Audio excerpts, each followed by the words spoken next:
Chief of defence staff की जब नियुक्ति हुई और ये नरेंद्र मोदी सरकार ने जब जनरल बिपिन रावत को सीडीएस बनाया था, तो उसके बाद उनकी एक बाकायदा एक टीम बनी और एक बहुत ही इलैबोरेट टीम है। साउथ ब्लॉक में ही ये बैठते हैं और साउथ ब्लॉक में ही रक्षा मंत्रालय में एक DMA department of military affairs था।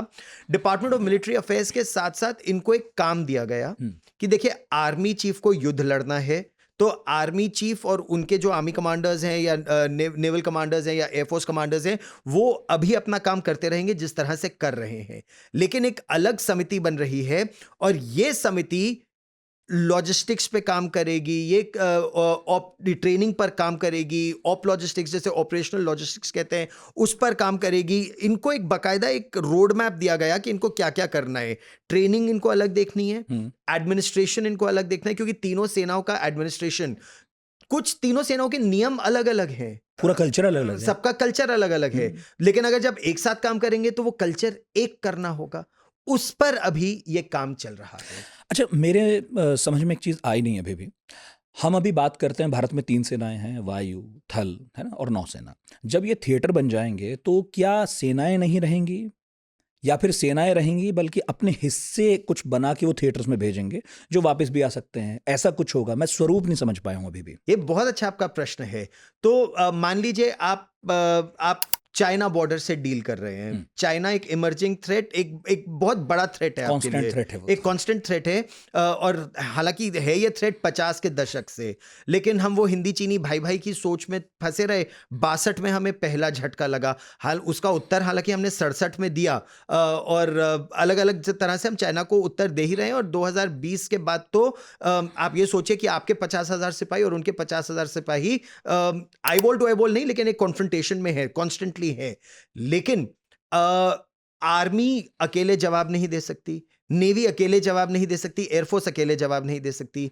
मैं आपको 1965 का भी उदाहरण नहीं देता, मैं आपको अगर कारगिल के युद्ध का भी उदाहरण दूं तो आर्मी जिस तरह से ऑपरेशंस करना चाहती थी, एयरफोर्स उस सेम पेज पर उस समय थी या नहीं थी, इसको लेकर एक बड़ा विवाद था। जैसे आर्मी चाहती थी 1999 में कि हमारे फाइटर जेट्स डिप्लॉय कर दिए जाएं। एयर चीफ मार्शल टिपनेस, जो बहुत ही अकम्प्लिश्ड फाइटर पायलट खुद है, और कारगिल की लड़ाई में उन्होंने खुद as chief fighter flying missions को अंजाम दिया। तो एयर चीफ मार्शल टिपनेस का कहना था employment of air force is a major escalation और उसके लिए गवर्नमेंट को इन्फॉर्म करने की जरूरत है।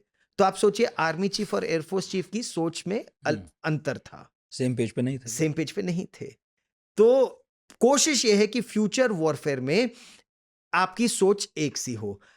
उस समय 99 में सोचा गया कि use of air power is escalation, लेकिन सोच कैसे परिवर्तित होती है? जब आपने बालाकोट में पाकिस्तान को ठोका पुलवामा के बाद, तो आपने एयरफोर्स यूज की and that was not seen as escalation. तो आपकी सोच 99 से लेकर 2020 में 19 में इतना परिवर्तन आया आपकी सोच में कि कारगिल में use of air power is escalation, Balakot में it was the first force you go to, जो लीड कर रही थी। एयरफोर्स ने गए पाकिस्तान को ठोका और लौट कर भी आ गए। क्या वो एस्केलेशन उसके बाद हुआ? नहीं हुआ। तो इसीलिए थिएटराइजेशन बहुत जरूरी है। आप सोचिए, थिएटराइजेशन की बात तो सेकेंड वर्ल्ड वॉर से हो रही है। सेकेंड वर्ल्ड वॉर में देखिए, एक अफ्रीका थिएटर अलग था, एक यूरोपियन थिएटर अलग था, एक फार ईस्ट का थिएटर अलग था। अमेरिका अलग अलग थिएटर्स पे काम कर रहे हैं। अमेरिका के अभी भी 11-12 थिएटर कमांड्स अलग उनके चल रहे हैं। उनकी एक पैसिफिक कमांड अलग है। अब उन्होंने पैसिफिक कमांड को इंडो पैसिफिक कमांड नाम दिया, क्योंकि भारत की भूमिका उसमें बहुत ज्यादा बढ़ती जा रही है। अमेरिका को भी जब ये थिएटर कमांड लाने की आवश्यकता पड़ी, तो उनको कानून लाना पड़ा। एक गोल्डवाटर निकोल्स एक्ट आया 1986 में कि आप किस तरह से अपनी फोर्सेस को इंटीग्रेट करेंगे, क्योंकि कोई फोर्स अपनी रिसोर्स देना ही नहीं चाहती और एक तरह से टर्फ वॉर बन ही जाती है, वर्चस्व की लड़ाई। अब एयर चीफ बोलेगा, भाई मैं डिसाइड करूंगा ना एयर पावर कब इंप्लॉय होगी। अब एयर पावर ही नहीं, अब तो आप एरोस्पेस पावर बन गए हैं।